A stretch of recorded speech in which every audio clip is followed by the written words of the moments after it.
este espacio que hemos dado en llamar Otras Miradas, hemos conversado con el diputado del Partido Nacional, Pablo Abdala, una colectividad política que es la segunda fuerza en orden de votación o de intención de votos de cara a la elección de octubre. El Partido Blanco o Partido Nacional estima que el Poder Ejecutivo, que el gobierno de izquierda durante 10 años ha tenido algunos aciertos muy importantes, pero necesita, dice el Uruguay, cambios profundos, sobre todo en materia de gestión.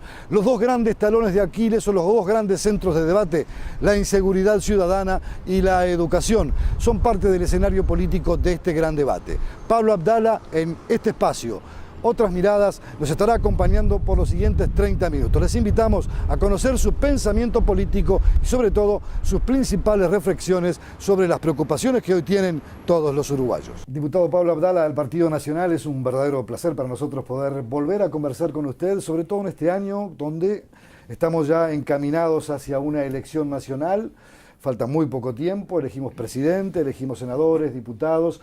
Pero naturalmente la primera pregunta, además del agradecimiento de permitirnos estar en su despacho, es bueno, ¿cómo queda la interna del Partido Nacional luego de una votación donde prácticamente el partido queda dividido en dos? Hay que conjugar esfuerzos, hay que vertebrar programas, pero donde siempre quedan algunas heridas, más allá de que haya un tronco común, una visión común entre fuerzas que han pugnado con intensidad por ser un poco la figura de preeminencia dentro de una colectividad política. Bueno, yo le diría que el partido está dividido pero unido, aunque parezca un contrasentido. Dividido en el sentido clínico, podríamos decir que se compone su estructura de dos sectores o de dos vertientes importantes y que el partido necesita de ambas. Eso es lo que surge, a mi juicio, como conclusión inmediata del resultado de la elección interna. El candidato único del Partido Nacional lo fue por haber obtenido el 54% de los votos y el candidato que no fue preferido por los votantes en la interna blanca obtuvo un 45%. Claramente allí hay entonces dos troncos muy importantes, muy fuertes, muy vigorosos y, como yo decía, el partido necesita de ambos. Y supongo que porque todos somos conscientes de que eso es así y porque además tenemos sentido de la responsabilidad partidaria, el proceso que se ha vivido desde el 1 de junio hasta ahora indica claramente que el partido está maduro, que nos hemos adaptado por suerte a este nuevo sistema, que somos conscientes de que todos nos necesitamos a todos, de que no hay liderazgos mesiánicos y de que, por lo tanto, hay que conformar equipos. El concepto de equipo ha estado muy asociado, usted lo habrá visto, a las instancias que se han venido cumpliendo, a la Convención Nacional del fin de semana pasado, etcétera. Y bueno, yo creo que allí está la tónica de lo que nos está pasando. Se expresa eso naturalmente en la presencia de los dos principales dirigentes, de los dos dirigentes que fueron precandidatos en la interna en la fórmula presidencial. Hay voces diferentes, hay miradas distintas a muchos temas. ¿Cómo se conjugan? Porque hay que hacer negociaciones, las transacciones no siempre son sencillas, el intercambio de opiniones para vertebrar un programa y darle más riqueza a veces genera ciertas distancias. ¿Cómo se administran los disensos? Yo creo que el concepto de la unidad en la diversidad, por más que es un concepto muy gastado, sin embargo sigue siendo muy elocuente a la hora de definir determinadas cosas. Y la diversidad está en la propia naturaleza humana, es decir, es lógico que aún dentro de un partido político haya sectores distintos, con perfiles, con estilos, con énfasis diferentes, dirigentes que por lo tanto, porque todos somos humanos y en esa condición todos somos distintos de todos, bueno, cada quien tiene su propia impronta. Pero creo que eso, en lugar de generar dificultades o antinomias, lo que ha venido a generar es una riqueza y una complementación muy importante. Se conjuga eso en la fórmula, como dijimos antes, pero se conjuga también o se expresa en el programa único que el Partido Nacional aprobó en la Convención Nacional, cuando se eligió al doctor Larrañaga como candidato a la vicepresidencia. Y creo que allí quedó demostrado que el tronco ideológico, la esencia ideológica siempre fue compartida. Las diferencias estuvieron marcadas en la interna en algunos resortes o en algunos aspectos instrumentales, que no son conceptuales de fondo, son, en tal caso, las distintas técnicas o las distintas herramientas que los distintos sectores consideran útiles para llegar a los mismos objetivos. Allí aparecía el tema de la Guardia Nacional en materia de seguridad pública, la representación sindical en los organismos de la enseñanza o de la salud, y todo eso se vino a zanjar. El tema de la baja de la edad de imputabilidad. El tema de la baja de la edad de imputabilidad, que creo que es un tema que es muy fácil de eludir porque está más allá de las decisiones partidarias. Es un tema que está sometido a la democracia directa, al voto de los ciudadanos, y eso se laudará el último domingo de octubre. ¿Cómo será la cosa? Que en nuestro propio sector, es decir, quienes estamos acompañando la candidatura de Jorge Larrañaga, hay dirigentes que van a votar a favor y otros que vamos a votar en contra, o que no vamos a acompañar la propuesta de reforma constitucional. De manera que, repito, lo que en tal caso en algún momento pudo suponerse una dificultad o un inconveniente a la hora de conjugar las posiciones, el resultado indica claramente que eso generó, yo diría, una dosis de enriquecimiento programático y de mejorar la propuesta que es muy satisfactoria. Quiero proponerle lo siguiente, hacer un ejercicio de reflexión a propósito, por ejemplo, de lo que dice hoy el candidato único del Partido Nacional, Lacalle Pou. Dice, bueno, el gobierno no ha hecho tantas cosas mal, ha hecho muchas mal, a nuestro juicio, pero ha hecho cosas muy buenas. Mantenerlas y sostenerlas. ¿Cómo se comparte esa visión? Yo creo que es absolutamente compartible y todos en el Partido Nacional pensamos lo mismo. Capaz que lo dijimos en la interna de maneras diferentes, pero sin duda cuando el doctor Lacalle Pou dice eso nos representa a todos, habla en nombre de su partido, obviamente. ¿Dónde pone usted el acento? En las cosas que deben permanecer y deben quedarse. Por ejemplo, Consejo de Salarios, reforma tributaria, para poner dos grandes asuntos. Yo creo que lo que hay que asumir es que el país es una continuidad, el país no empieza de nuevo o se refunda cada 5 años. Eso es absurdo sostenerlo, ni siquiera imaginarlo. Entonces, claramente, aunque uno no haya estado de acuerdo con determinadas líneas que se han venido siguiendo, lo que hay que saber es que nosotros no podemos desandar el tiempo en la historia, ni volver atrás, porque la historia no se detiene. Lo que hay que hacer en todo caso sobre lo que está planteado, ver de qué manera vamos corrigiendo el rumbo o ajustando el rumbo en determinados aspectos. Por poner un ejemplo con relación a un tema que usted mencionaba, nosotros no votamos la reforma tributaria del año 2006. No compartimos el planteo filosófico de la reforma tributaria que a nuestro juicio se sostiene sobre un impuesto mentiroso que se conoce como el impuesto a la renta de las personas físicas, pero termina gravando el trabajo y gravando los ingresos, no termina gravando las utilidades o la rentabilidad que las personas obtienen por su esfuerzo. Entonces, ¿cuál es entonces la respuesta frente a eso? Derogar el sistema tributario, generar por lo tanto en el país una confrontación ideológica, política que nos lleve tiempo, que nos desgaste a todos y que perjudique a Uruguay. Y pérdida de recaudación y señales por lo tanto confusas a la sociedad, a los operadores económicos. No. Lo que hemos dicho es, el sistema está instalado, se ha implementado y a esta altura no podemos volver atrás. Lo que tenemos que tratar de hacer es corregirlo para hacerlo más justo. ¿Qué quiere decir hacerlo más justo? Bueno, redefinir el gasto público, realizar un diseño presupuestal el año que viene cuando se discuta la ley de presupuesto con una concepción distinta de la que han seguido los gobiernos del Frente Amplio, que eso permita generar determinados ahorros fiscales que podamos después invertir, por ejemplo, en subir el mínimo imponible del IRPF, establecer más deducciones, o sea, aproximarnos a lo que inclusive bajo el gobierno del Partido Nacional de la década del 60 fue verdaderamente el impuesto a la renta de las personas físicas. Esto solo por mencionar un ejemplo, pero esa creo que es la filosofía. Rediseñar el gasto es una idea que me gustaría que usted explorara un poco más a fondo. ¿Qué cosas quitaría de los programas sociales o de los gastos que el Estado tiene en el día de hoy si tuviera la posibilidad de decir, bueno, cambiemos, modifiquemos, bajemos el déficit fiscal, pero hagámoslo con políticas sostenidas y que no impliquen que aquellos que menos tienen queden más desguarnecidos de una protección estatal?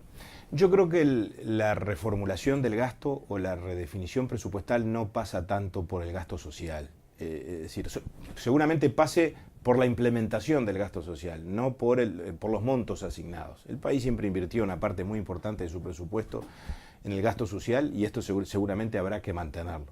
Pero sí creo que hay que reformular o repensar determinadas partidas presupuestales que a lo largo de todos estos años se han venido en forma acumulativa disponiendo en una suerte de definición inelástica, porque el gasto es inelástico, cuando se propone para el primer año, después hay que mantenerlo el segundo y el tercero, que asocio sí al componente burocrático de la administración pública, al gasto político, a la creación de cargos, y no solo de cargos de confianza, también de cargos de carácter administrativo, que han implicado en muchas ocasiones y en muchas reparticiones y en muchos ministerios el establecimiento de estructuras paralelas a las ya existentes, duplicaciones de funciones, de servicios. Es decir, yo creo que tiene que haber todo un replanteo. ¿Un achicamiento del Estado? No, a mí no me gusta la palabra achicamiento. Yo soy partidario en todo caso de la reformulación, de la reforma, pero no en el sentido apocalíptico o como decíamos hace un rato, en el sentido de la refundación, no. En el sentido de corregir, de mejorar y de ajustar a los efectos de optimizar los resultados. Creo que eso es de lo que se trata fundamentalmente. Le voy a dejar planteado, diputado, para después de la pausa, el tema de la representación sindical en muchas estructuras del Estado, un tema de gran debate, y bueno, cuando se aspira a ser gobierno, después hay que negociar con la clase trabajadora. Pero contesta en un instante. Con mucho gusto. Solo a través del correo uruguayo podés mandar un bozal para Yacaré. ¿Un bozal para Yacaré? No, un bozal para Yacaré Artigas. Ah. El correo uruguayo llega hasta donde quieras.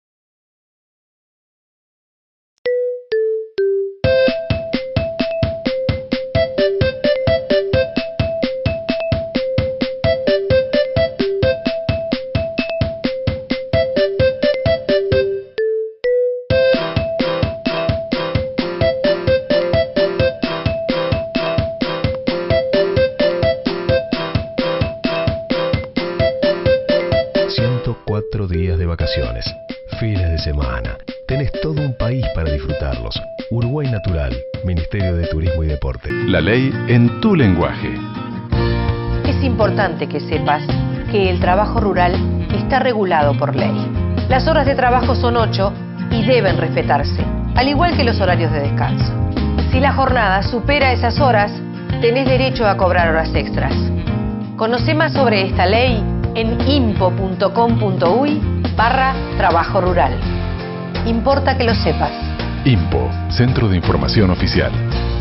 Diputado Pablo Abdala del Partido Nacional, de Alianza Nacional, vertiente de esta construcción política fundacional del país. Le dejé planteado antes de la pausa, bueno, la representación sindical en organismos del Estado. ¿Es válida? ¿Se terminó?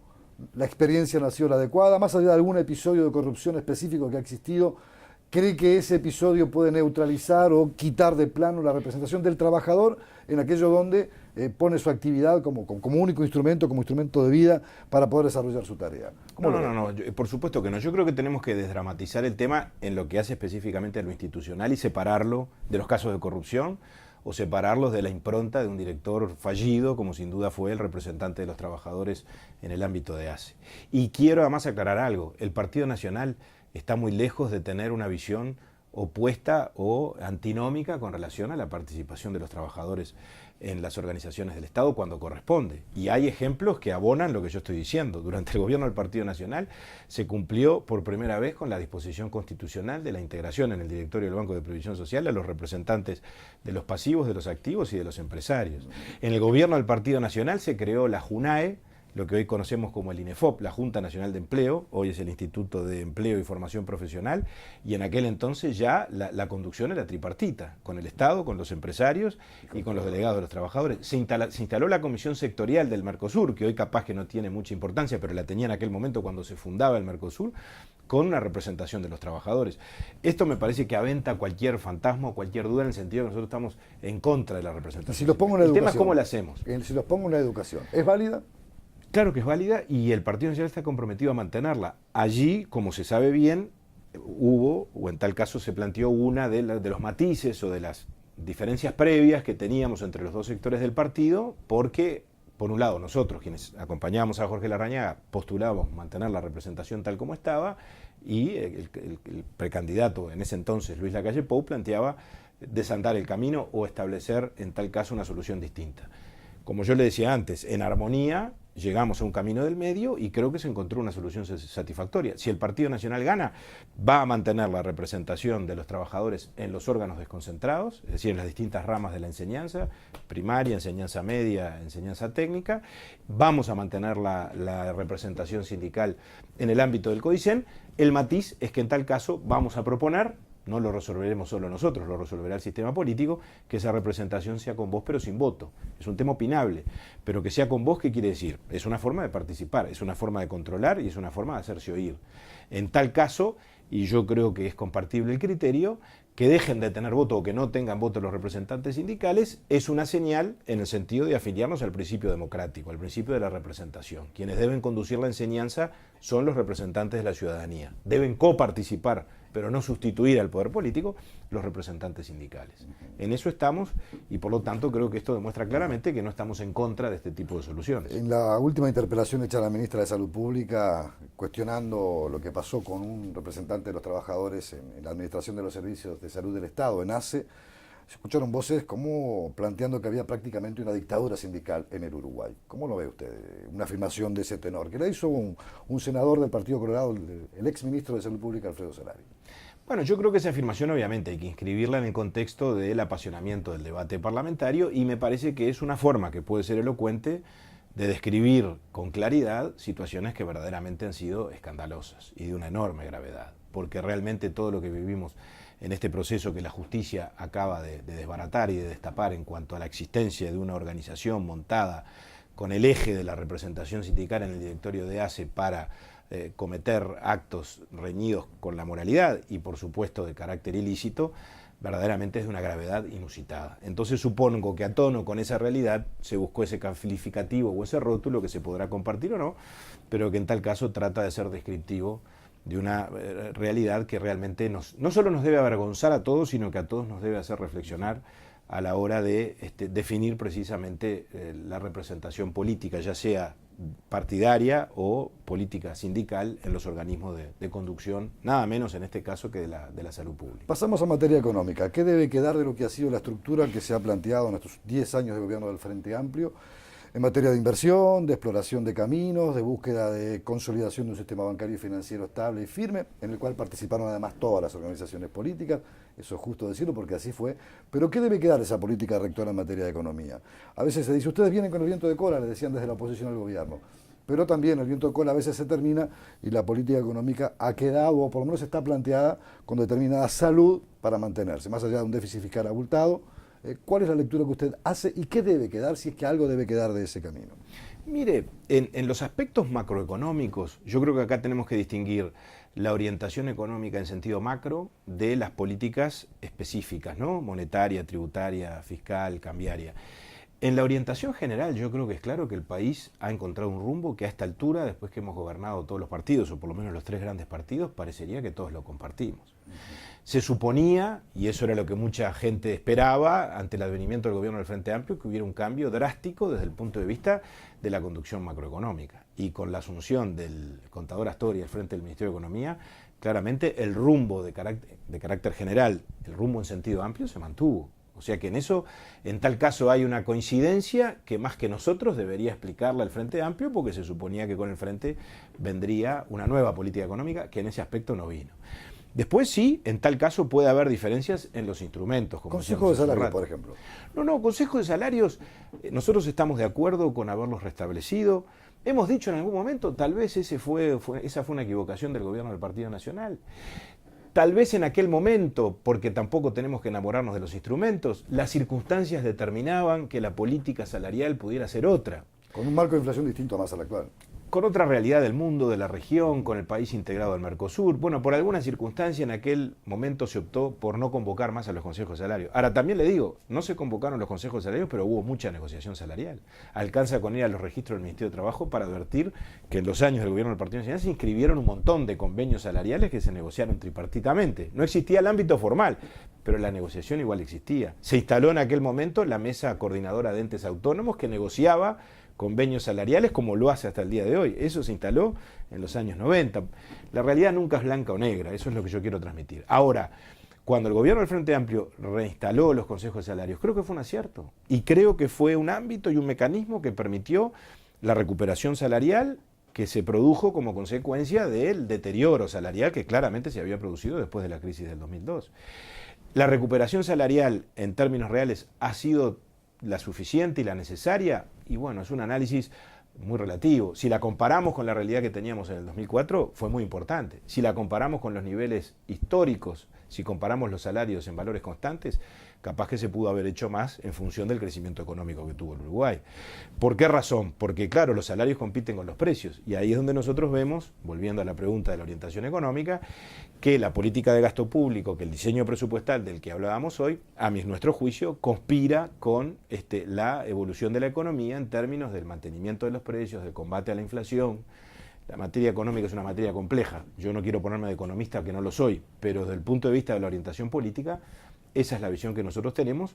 Por eso cuando decimos de bajar el gasto público no es para recortar el gasto social, como decíamos hoy, no, es bajar el gasto superfluo, el gasto improductivo, para darle la oportunidad a la economía de que en tal caso produzca lo que tiene que producir, para que haya más competitividad y para que haya menos inflación. Le dejo planteado para la vuelta de la pausa, más participación privado, hay un instrumento, ¿verdad? Que el Estado pueda asociarse con privados para determinado tipo de emprendimientos, de obras, de desarrollo, donde el Uruguay todavía sigue teniendo un debe significativo, y esto es reconocido por todos. Pero me lo contesta el con mucho gusto. Solo a través del correo uruguayo podés mandar un bozal para Yacaré. ¿Un bozal para Yacaré? No, un bozal para Yacaré Artigas. Ah. El correo uruguayo llega hasta donde quieras.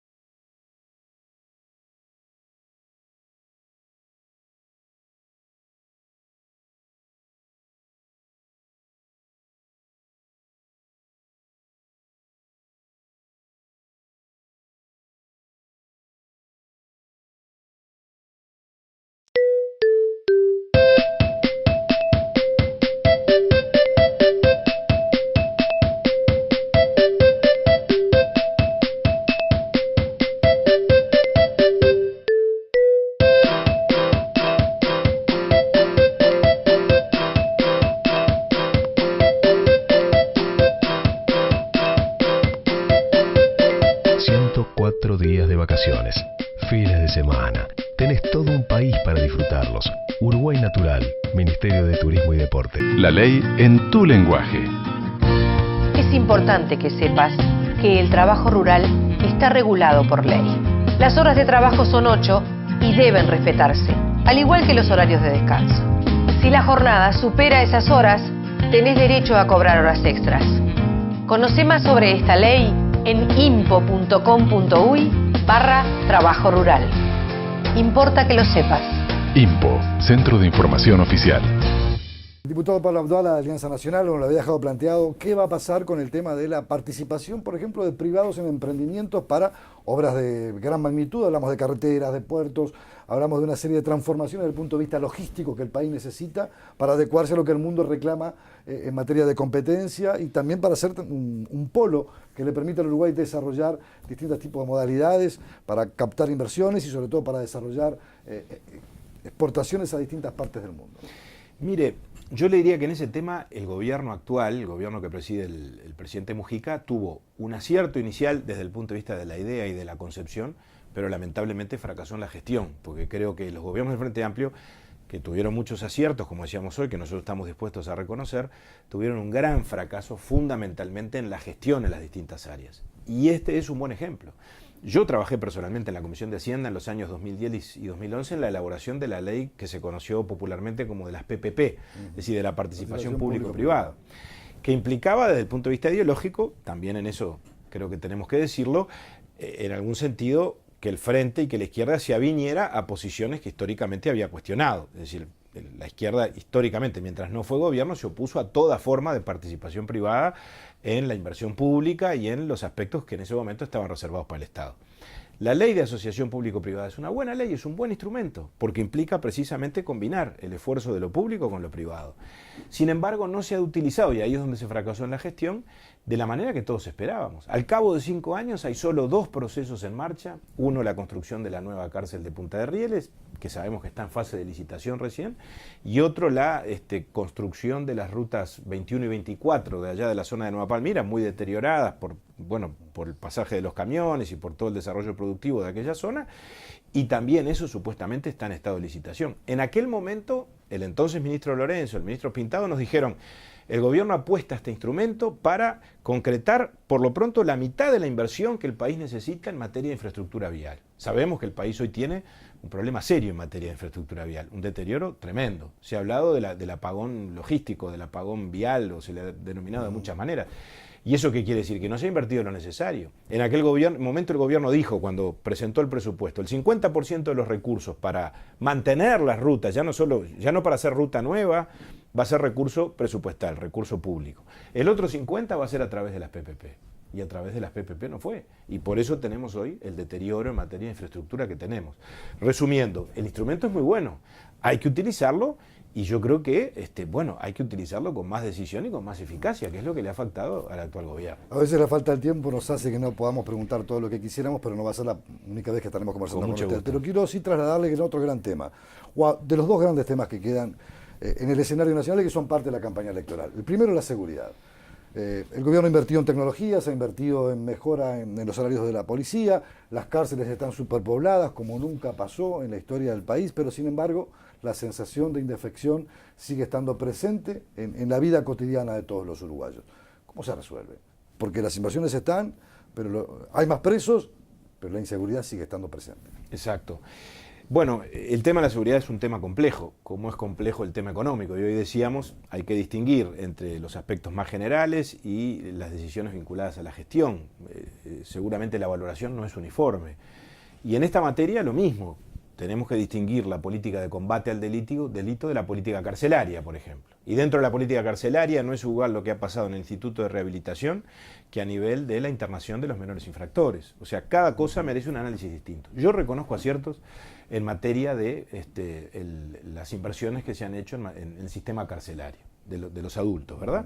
A nivel del Instituto de Rehabilitación. Ahí ha habido una política que creo que no ha resuelto todos los problemas, pero ha mejorado la situación y ha bajado los niveles de hacinamiento. Eso lo reconoce el comisionado parlamentario.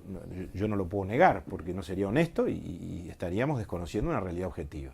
Ahora, creo que donde se ha fallado fundamentalmente es en los aspectos que hacen a la gestión policial. Es decir, yo creo que los gobiernos del Frente Amplio, por algunas razones o por otras, porque cada ministro tuvo un estilo distinto, pero tanto en el gobierno del doctor Tabaré Vázquez como en el gobierno del presidente Mujica, claramente fallaron en lo que a mi juicio es el mando político de la policía, la gestión policial, la conducción en el combate y en la prevención del delito. Yo creo que allí hay un tema que tiene que ver con el desconocimiento que las autoridades han tenido de la realidad policial.